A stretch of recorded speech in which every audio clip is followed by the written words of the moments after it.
അനൂപ്, ഈ മേലെ മുണ്ടക്കൈ ഭാഗത്തേക്ക് രക്ഷാപ്രവർത്തകരുടെ കൂടെ ആ സംഘത്തിൻ്റെ കൂടെ അങ്ങോട്ടേക്ക് നടന്നു കയറിക്കൊണ്ടിരിക്കുകയാണ്.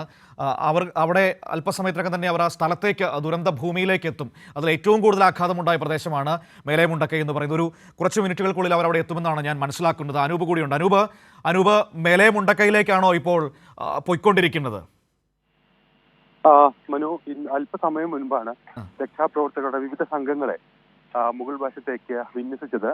നമ്മളിപ്പോൾ ആ രക്ഷാപ്രവർത്തകർക്കൊപ്പം മുണ്ടക്കയിലേക്കും അതോടൊപ്പം പുഞ്ചിരിമട്ടം പോലുള്ള സ്ഥലങ്ങളിലേക്ക് കൂടുതൽ രക്ഷാപ്രവർത്തനം വിവിധ കാരണങ്ങളാൽ ആദ്യഘട്ടത്തിൽ തടസ്സപ്പെട്ടിരുന്ന സ്ഥലങ്ങളിലേക്ക് രക്ഷാപ്രവർത്തകർക്കൊപ്പം പോവുകയാണ്. ഏതായാലും ഈ മേഖലകളിലൊന്നും ഇപ്പോൾ രക്ഷപ്പെടുത്തേണ്ടവരായി അല്ലെങ്കിൽ കുടുങ്ങിക്കിടക്കുന്നവരായി ഇല്ല. ഞാനൊരു കാര്യം പറഞ്ഞോട്ടെ. സ്വാഭാവികമായും പ്രേക്ഷകർ ചിന്തിക്കും, എന്തുകൊണ്ടായിരിക്കാം ആ സ്ഥലത്ത്, അനൂപ് പോകുന്ന സ്ഥലത്ത് നിന്ന് ദൃശ്യങ്ങൾ വരാത്തതെന്ന്. അതിനൊരു കാരണമുണ്ട്. ഒന്ന്, അവിടെ നിൽക്കാൻ ഇപ്പോൾ അനൂപ് നടന്നു പോകുന്ന വഴിയിൽ ആരെയും നിൽക്കാൻ അനുവദിക്കുന്നില്ല. അവർ നേരെ മുകളിലെത്തിയതിനു ശേഷം മാത്രമായിരിക്കും അവർക്ക് അവിടെ ക്യാമറ, അതായത് ദൃശ്യങ്ങൾ എടുക്കാൻ പറ്റുക. അവരെല്ലാവരും അങ്ങോട്ടേക്ക് നടന്നു പോയിക്കൊണ്ടിരിക്കുകയാണ്. ഒരു മിനിറ്റ് പോലും പാഴാക്കാതെ ആ ഭൂമിയിലേക്ക് എത്തുക എന്നത് മാത്രമാണ് ഇപ്പോൾ അനൂപ് അടക്കമുള്ളവരുടെയും അനൂപിൻ്റെയൊക്കെ കൂടെ മുന്നിൽ നയിച്ചു പോകുന്ന രക്ഷാപ്രവർത്തകരുടെയും ഏറ്റവും വലിയ ദൗത്യമെന്ന് പറയുന്നത്. അതുകൊണ്ടാണ് അനൂപ് ഇപ്പോൾ നമ്മളോട് ടെലിഫോൺ ലൈനിൽ ജോയിൻ ചെയ്ത് സംസാരിച്ചു കൊണ്ടിരിക്കുന്നത്. അനൂപ്, ഈ പോകുന്ന വഴിയിൽ അനൂപ് കാണുന്നത് എന്താണ്? ഒരു ദുരന്തത്തിന്റെ ബാക്കി പത്രം എങ്ങനെയാണ് പറയാൻ പറ്റുക അവിടെ? മനു, നമുക്ക് ഒരു ക്യാമറ ഫ്രെയിമിലോ വാക്കുകളിലോ ഒന്നും ഒതുങ്ങില്ല ഇവിടെ ഇത്തരത്തിൽ നേരിട്ടൊരു മഹാദുരന്തം. ഒരു പുഞ്ചിരിമട്ടം എന്ന് പറയുന്ന ഒരു ചെറിയ ഗ്രാമത്തിന്റെ മുകൾ വശത്തായുള്ള വലിയ മലനിരകളിൽ നിന്ന് വലിയൊരു ഭാഗം അടർന്നു പോയിരിക്കുന്നു. അത് ഇടിച്ചു താഴേക്ക് പതിച്ചതിന്റെ ഒരു ആഘാതം അത്രയും വലുതാണ്. സമാനതകളില്ലാത്തൊരു ദുരന്തമാണ് വയനാട് മുണ്ടക്കയിൽ സംഭവിച്ചത്. 26 വീടുകൾ ഈ ചൂരൽമല പുഴയുടെ ഉത്ഭവസ്ഥാനത്ത് ഉണ്ടായിരുന്നു. ഉത്ഭവസ്ഥാനം മുതൽ താഴ്വാര മേഖലകളിൽ വരെ ഉണ്ടായിരുന്നു. പുഴയോരങ്ങളിലായിരുന്നു ആ വീടുകളെല്ലാം തന്നെ. ആ വീടുകളെല്ലാം നശിപ്പിച്ചാണ്, നാമാവശേഷമാക്കിയാണ് പുഴ താഴോട്ട്, മലവെള്ളം താഴോട്ട് ഉൾപ്പൊട്ടലിനെ തുറന്ന് കുത്തിയൊലിച്ചൊഴുകിയത്. അത് നിരവധിയായ വീടുകൾ, 350-ലധികം വീടുകളുള്ളൊരു മേഖലയാണ് മുകൾ വശം മുതൽ താഴ്ഭാഗം വരെ ഈ ദുരന്തബാധിത മേഖല. ആ വീടുകൾ, ചുരുക്കം ചില വീടുകൾ മാത്രമാണ് ഭാഗികമായെങ്കിലും ഇപ്പോൾ ശേഷിക്കുന്നത്. മുണ്ടക്കയിൽ ഒരു ചെറു പട്ടണം അല്ലെങ്കിൽ മുണ്ടക്കൈ ടൗൺ, അതിനോടൊപ്പമുള്ള ചെറിയ വീടുകളെല്ലാം നശിച്ചു. മേഖല മുഴുവൻ തുടച്ചു മാറ്റപ്പെട്ടു എന്ന് നമുക്ക്. അനൂപ് ഇപ്പോൾ സഞ്ചരിച്ചുകൊണ്ടിരിക്കുന്ന ആ വഴിയുടെ ഒരു ആകാശ ചിത്രം നമ്മളിപ്പോൾ ഇങ്ങനെ കാണിച്ചുകൊണ്ടിരിക്കുന്നുണ്ട് പ്രേക്ഷകരുടെ മുൻപിലേക്ക്. അനൂപൊക്കെ ആ പോകുന്ന വഴിക്ക് നമുക്ക് എടുത്തയച്ചു തന്ന ആകാശ ദൃശ്യങ്ങളടക്കം നമ്മളിപ്പോൾ കാണിച്ചുകൊണ്ടിരിക്കുകയാണ്. ഒരു പുഴ ഒരു നാടിനെ തുടച്ചെടുത്തുകൊണ്ട് പോയതാണ്. ഒരു നാടിനെ തുടച്ചെടുത്ത് പോയ ദൃശ്യങ്ങളാണ് നമ്മളിപ്പോൾ നമ്മുടെ പ്രേക്ഷകരുടെ മുൻപിലേക്ക് കാണിക്കുന്നത്. കാരണം നമ്മുടെ ഇടയിലുണ്ടായിരുന്ന ഒരു മണ്ണാണ്, ഒരു ദേശമാണ്. അതെങ്ങനെ തകർന്നു പോയി എന്നതിൻ്റെ ഒരു ആകാശ കാഴ്ചയാണ്. ഇങ്ങനെയാണ് ആ നാടിനെ ആ ഉരുൾ പൊട്ടി ഒഴുകിയെത്തിയ ആ ദുരന്തം കൊണ്ടുപോയത്. നോക്കൂ, കല്ലും മണ്ണും എല്ലാം കൂടിക്കിടക്കുന്നു, വീടുകളൊക്കെ തകർന്നു കിടക്കുന്നു. അക്ഷരാർത്ഥത്തിൽ ഒരു നാശഭൂമിയാണ് നമുക്ക് നമ്മുടെ മുന്നിൽ കാണാൻ വേണ്ടി കഴിയുന്നത്. അനൂപ് പറയാം, ഞാനത് പ്രേക്ഷകരിലേക്ക് ഒരു ഇൻഫർമേഷനായി ഒന്ന് പാസ് ചെയ്യുന്നതേ ഉള്ളൂ. അനൂപിന് പറയാം. മനു, ആ വിധത്തിൽ മേപ്പാടി ടൗണെല്ലാം ഇന്നില്ല, ആ ഗ്രാമമില്ല. അതോടൊപ്പം ഇവിടെ ജീവിച്ചിരുന്ന ഈ ഭൂമിയിൽ ജീവിച്ചിരുന്ന മനുഷ്യരൊന്നും ഇപ്പോൾ ഇവിടെ ഇല്ല.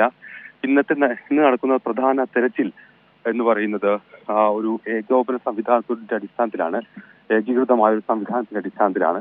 ഇന്ന് കൂടുതൽ മേഖലകളിലേക്ക് കൂടുതൽ ആവശ്യമായ യന്ത്രസാമഗ്രികൾ ഉൾപ്പെടെ എത്തിച്ചുകൊണ്ടുള്ള ഒരു തെരച്ചിലാണ് ഇന്ന് ജില്ലാ ഭരണകൂടം ആസൂത്രണം ചെയ്തിരിക്കുന്നത്.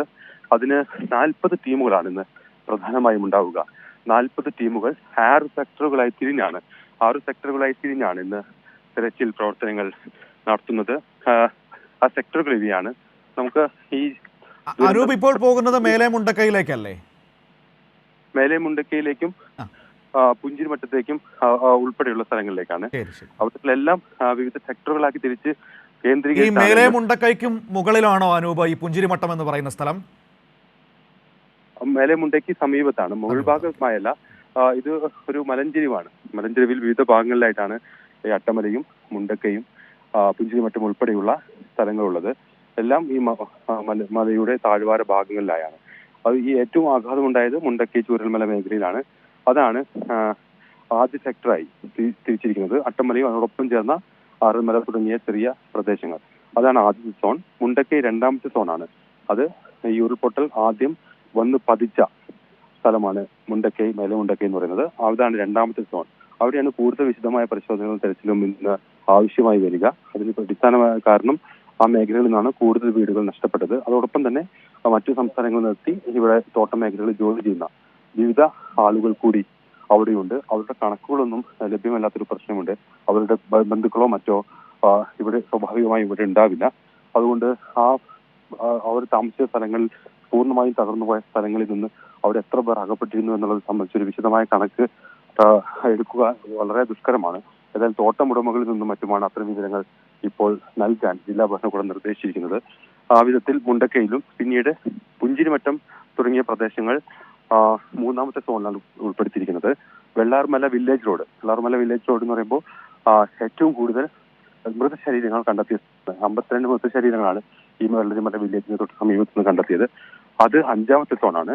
പിന്നീട് ഏറ്റവും പ്രധാനപ്പെട്ടത് ഈ ചാലിയാർ പുഴ ഒഴുകുന്ന വഴികളാണ്, താഴോട്ട് ഒഴുകുന്ന വഴികൾ. അത് 6ാമത്തെ സോണായി ഉൾപ്പെടുത്തിയിരിക്കുന്നു. അവിടെ നിന്ന് നിരവധി മൃതദേഹങ്ങൾ, അതോടൊപ്പം മൃതശരീര ഭാഗങ്ങൾ അവിടെ നിന്ന് കണ്ടെത്തിയിരുന്നു. അതിന്റെ താഴ്വാര പ്രദേശത്ത് നിന്ന് മലപ്പുറം അതിർത്തിയോട് ചേർന്ന് കിടക്കുന്നു. നടക്കുന്നതിന്റെ ഒരു ബുദ്ധിമുട്ട് എനിക്ക് മനസ്സിലാകുന്നുണ്ട്. പക്ഷേ എങ്കിൽ പോലും ഈ സാഹചര്യത്തിൽ നമുക്ക് അങ്ങോട്ടേക്ക് പോയല്ലേ പറ്റുകയുള്ളൂ. അതുകൊണ്ട് തന്നെ നമുക്ക് തൽക്കാലം അതിനോട് ചേർന്ന് നടക്കുക എന്നത് മാത്രമേ ചെയ്യാൻ പറ്റുന്നുള്ളൂ. എത്ര കിലോമീറ്റർ ഉണ്ട് അനൂപ് ഈ ചൂരൽമല എന്ന് പറയുന്ന, നേരത്തെ നമ്മൾ ആ ബെയിലി പാലം കണ്ട പ്രദേശത്ത് നിന്ന് അനൂപൊക്കെ പോകുന്ന ഈ സ്ഥലങ്ങളിലേക്ക്? ഏതാണ്ട് ഒരു 5 കിലോമീറ്ററോളം ദൂരം നമ്മൾ ഉയരത്തിലാണ്. ഈ അനൂപ്, അപ്പോൾ ആ 5 കിലോമീറ്റർ അപ്പുറം നിന്നാണ് ആ ഉരുൾ ആ താഴ്വാരത്തേക്ക് ഒഴുകിയെത്തിയതല്ലേ? ഉരുൾപൊട്ടിയത് കണക്കാക്കും. ഉരുൾപൊട്ടിയത് മേലെ മുണ്ടേക്ക് മുകളിലുള്ള മലപ്രദേശത്തു നിന്നാണല്ലോ. അതുകൊണ്ട് 5 കിലോമീറ്ററിലും അധികം ഉണ്ടാവും അത്. അവിടെ മുതൽ ഈ മലകളെ ചുറ്റിയാണ് ഈ അതിന്റെ തീരപ്രദേശത്ത് മൊത്തം നാമാവശേഷമാക്കി താഴെ ചൂരൽമലയിലേക്ക് വന്ന് പതിച്ചത് ഈ മലയാകെ. അവിടെ നിന്ന് പിന്നീട് ചാലിയാറിലേക്കും വലിയ കുത്തൊഴുക്കായി അത് ഒഴുകി പോവുകയാണ് ഉണ്ടായത്. ഈ മലകൾക്ക് സമീപ പ്രദേശങ്ങളിലെല്ലാം വീടുകളുണ്ടായിരുന്നു, തോട്ടം തൊഴിലാളികൾ താമസിച്ച നിലങ്ങളെല്ലാം ഉണ്ടായിരുന്നു. ആ പ്രദേശം ആകെ ഇപ്പോൾ മണ്ണിനടിയിലാണ്. മേലമുണ്ടക്കൈ എന്ന് പറയുന്ന സ്ഥലത്തെ ഓരോ വീടും തകർത്ത് കളഞ്ഞാണ് മലവെള്ളപ്പാച്ചിൽ കടന്നുപോയത്. അവിടെയെല്ലാം വലിയ ഉരുളൻ കല്ലുകൾ മാത്രമാണ് ശേഷിക്കുന്നത്. ഒരു മനോഹരമായ ഗ്രാമമായിരുന്നു മേലമുണ്ടക്കൈ. എപ്പോഴും ഒരു തണുപ്പ് നിറഞ്ഞ കോടമഞ്ഞിൽ പൊതിഞ്ഞൊരു അതിമനോഹരമായ ഭൂപ്രദേശം. അതിൽ നിന്ന് വെറും ഒരു ചുവപ്പ് നദിയായി മാത്രം അത് ഒഴുകിക്കൊണ്ടിരിക്കുന്നു എന്നുള്ളതാണ്. അതിനടിയിലാണ് ആ ഗ്രാമമാകെ, ആ ഗ്രാമീണ സംവിധാനങ്ങളാകെ, ഗ്രാമത്തിലുണ്ടായിരുന്ന എല്ലാ ചെറിയ കടകളും ഉൾപ്പെടെയുള്ള എല്ലാ അതും ഈ മണ്ണിനടിയിലാണ്. ഇവിടെ മണ്ണ് മാറ്റിയുള്ള ഒരു പരിശോധന ഏറ്റവും കാര്യക്ഷമമായി നടത്തേണ്ടതുണ്ട്. അതുകൊണ്ട് തന്നെ കൂടുതൽ യന്ത്രസാമഗ്രികൾ എത്തിക്കേണ്ടതുണ്ട്. ഈ ബെയിലി പാലത്തിന്റെ നിർമ്മാണം പൂർത്തീകരിച്ചതോടുകൂടി അവിടേക്ക് കൂടുതൽ യന്ത്രസാമഗ്രികൾ എത്തിക്കാൻ വേണ്ടി സാധിക്കും. മണ്ണ് മാറ്റിയുള്ള തിരച്ചിൽ കഴിഞ്ഞ ദിവസം തന്നെ ആരംഭിച്ചിരുന്നു. അവിടുന്ന് നിരവധി മൃതദേഹങ്ങളും, ഏതാണ്ട് 7 മൃതദേഹങ്ങൾ കഴിഞ്ഞ ദിവസം തന്നെ കണ്ടെടുക്കുകയും എല്ലാം ചെയ്തിരുന്നു. ഇന്നത്തെ ഈ തെരച്ചിൽ ഞാൻ നേരത്തെ സൂചിപ്പിച്ചതുപോലുള്ള പ്രത്യേകത, ഒരു സംഘത്തിൽ തന്നെ വിവിധ മേഖലകളിൽ പ്രാവീണ്യവും വൈദഗ്ധ്യവുമുള്ള വിവിധ ആളുകളെ കൂട്ടിയോജിപ്പിച്ചാണ് ഈ ദൗത്യ സംഘം 40 പേരടങ്ങുന്ന ഓരോ സംഘങ്ങളും ഉണ്ടാക്കിയിട്ടുള്ളത് എന്നുള്ളതാണ്. 1200 പേരാണ് ഈ സംഘത്തിൽ സംഘങ്ങളിലായി ആകെ ഉള്ളത്. അതിൽ പട്ടാളത്തിന്റെ അംഗങ്ങളുണ്ടാവും, NDRFന്റെ അംഗങ്ങളുണ്ടാവും, DSG ഉണ്ടാവും, കോസ്റ്റ് ഗാർഡ് ഉണ്ടാവും, നേവി ഉണ്ടാവും, MVG ഉൾപ്പെടെ ഉള്ള അംഗങ്ങളാണ് ഈ സംയുക്ത സംഘത്തിലുണ്ടാവുക. അതിന്റെ പ്രധാനപ്പെട്ട കാര്യം, ഓരോ സ്ഥലത്തും വ്യത്യസ്ത രീതിയിൽ തെരച്ചിൽ നടത്തേണ്ടി വരും. ചിലയിടത്ത് ഈ ഉപകരണങ്ങൾ ഉപയോഗിച്ചുള്ള തെരച്ചിൽ, ചിലയിടത്ത് മണ്ണിന്റെ ഭാഗത്ത് മൃതശരീരങ്ങൾ ഉണ്ടെങ്കിൽ അത് ഈ സ്നിഫർ ഡോഗുകളുടെയൊക്കെ സേവനം ആവശ്യമായി വരും.